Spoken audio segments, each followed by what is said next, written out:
Hello friends, Kesari kitchen में आप सभी का बहुत बहुत स्वागत है। फ्रेंड्स, आज मैंने आप सभी के साथ शेयर किया है मूंगफली की एकदम खस्ता कुरकुरी चिक्की बनाने की रेसिपी, और वो सीक्रेट तरीका भी बताने वाली हूँ जिससे आपकी चिक्की एकदम खस्ता कुरकुरी बनेगी और साथ ही साथ वो दांतों में भी नहीं चिपकेगी। तो चलिए बिना देरी किए इस खस्ता कुरकुरी चिक्की की रेसिपी को बनाना शुरू करते हैं। फ्रेंड्स, इसे बनाने के लिए सबसे पहले हमने यहाँ पर लिया है 1.5 कप कच्ची मूंगफली। अब हमें मूंगफली को भूनना है, तो इसके लिए मैंने इसे कढ़ाई में डाल दिया है। मूंगफली भूनते समय हमें गैस की फ्लेम को मीडियम कर लेना है और मीडियम आंच पर ही इसे चलाते हुए भूनेंगे। इसे भूनने में लगभग 6 से 7 मिनट का समय आराम से लग जाता है। फ्रेंड्स, आप चाहे तो मार्केट से भुनी हुई मूंगफली लेकर भी इसे बना सकते हैं, लेकिन इस तरीके से घर पर भूनकर बनाएंगे तो रिजल्ट बहुत ही अच्छा आता है। मूंगफली भूनने के बाद जब हम इसका छिलका हटाएंगे तो बहुत ही आसानी से इसका छिलका हट जाता है, तो इसका मतलब है मूंगफली हमारी अच्छे से भून चुकी है। मूंगफली भूनने के बाद इसे हमें एक अलग बर्तन में निकाल लेना है जिससे ये अच्छे से ठंडा हो जाए। और जब ये बिल्कुल अच्छे से ठंडा हो जाएगा तब हम इस तरीके से हाथों से मसल कर इसका छिलका हटाएंगे। मूंगफली पर से छिलका हटाने के बाद इसे हमें 2 भागों में कर लेना है। तो आप चाहें तो इस तरीके से हाथों से दबाकर भी इसे कर सकते हैं, या फिर कोई कटोरी या प्लेट ले लीजिए और इस तरीके से हल्के हाथों से दबाएंगे तो भी ये 2 भागों में हो जाएगा। अब हम चलते हैं गैस की तरफ। तो गैस पर हमें एक कढ़ाई रख लेना है और उसमें डालेंगे 1 चम्मच घी। घी डालने के बाद अब हमें इसमें डालना है गुड़। तो जितना हमने मूंगफली लिया है उतना ही हमें गुड़ भी लेना है, और गुड़ को ना इस तरीके से छोटे छोटे पीसेज में तोड़ कर लेंगे, इससे ये बहुत ही आसानी से मेल्ट हो जाता है। गुड़ डालने के बाद अब हम इसमें थोड़ा सा पानी भी डाल देंगे। इससे क्या होगा कि चाशनी हमारी जलती नहीं है। अब हमें इसे बीच बीच में चलाते हुए गुड़ को मेल्ट करना है। गैस की फ्लेम को मीडियम ही रखेंगे और मीडियम आंच पर ही चलाते हुए पकाएंगे। जब तक गुड़ इधर पिघल रहा है तब तक हम इधर छोटी सी और तैयारी कर लेते हैं। अब हमें एक थाली लेना है और उसे घी से अच्छे से ग्रीस कर लेंगे। ये जो छोटी छोटी तैयारियां हैं इसे हमें पहले से ही करके रखना है, नहीं तो जब चाशनी तैयार हो जाएगी तो बाद में हमें समय नहीं मिलेगा। इधर हमने गुड़ को बीच बीच में चलाते हुए पका लिया है। अब हम इसे चेक कर लेते हैं। तो चाशनी चेक करने के लिए हमें एक कटोरी में पानी लेना है और इसके अंदर थोड़ी सी चाशनी डालेंगे। चाशनी चेक करते समय हमें गैस की फ्लेम को धीमा कर लेना है जिससे चाशनी हमारी जलेगी नहीं।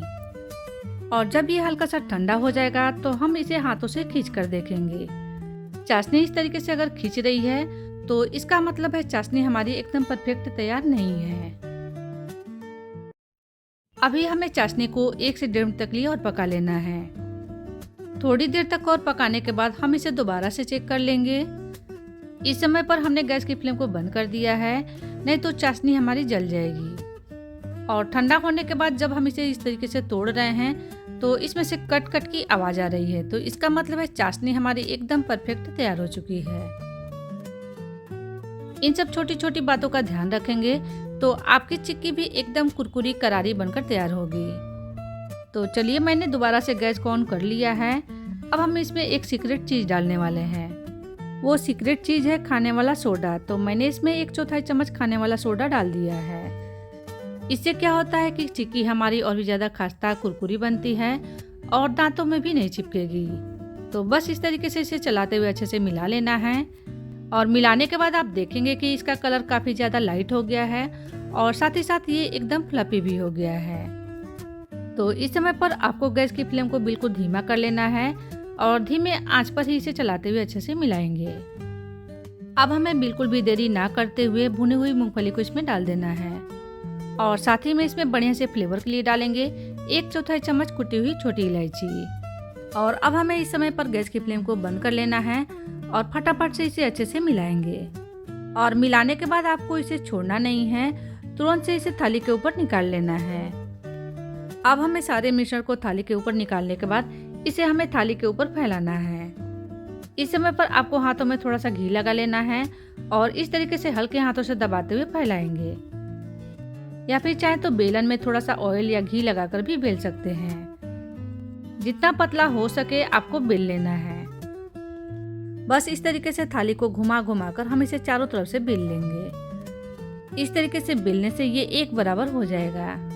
तो चलिए, हमने इसे चारों तरफ से घुमाते हुए एकदम पतला बेल लिया है और अब ये एकदम चौकोर शेप में आ गया है।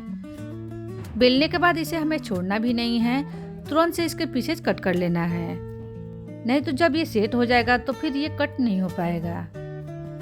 तो तुरंत से इसके पीसेज हमें कट कर लेना है। आपको जितना बड़ा या छोटा इसके पीसेज कट करना हो, आप इसे अपने हिसाब से कट कर सकते हैं। और एक तरफ से कट करने के बाद हम इसे दूसरे साइड से भी कट कर लेंगे। अभी ये सेट नहीं हुआ है तो आसानी से कट हो जाता है, नहीं तो जब ये सेट हो जाएगा तो फिर कट करना मुश्किल हो जाएगा। कट करने के बाद हम इसे 10 मिनट तक के लिए छोड़ देंगे ताकि ये अच्छे से सेट हो जाए। उसके बाद ही हमें इसके पीसेज निकालने हैं। सेट होने के बाद इसके पीसेज बहुत ही आसानी से निकल जाते हैं और वो थाली के ऊपर बिल्कुल भी चिपकते नहीं हैं। तो सेट होने के बाद मैंने इसके सारे पीसेज एक एक करके थाली पर से निकाल लिए हैं। तो लीजिए फ्रेंड्स, एकदम खस्ता कुरकुरी चिक्की हमारी बनकर रेडी हो चुकी है। आप भी अगर इस सीक्रेट तरीके से चिक्की बनाएंगे तो आपकी चिक्की भी एकदम खस्ता करारी सी बनकर तैयार होगी। उम्मीद करती हूँ कि आपको आज की रेसिपी ज़रूर पसंद आएगी तो वीडियो को लाइक करना, चैनल को सब्सक्राइब करना बिल्कुल मत भूलिएगा। Thank you. मिलते हैं नेक्स्ट वीडियो में।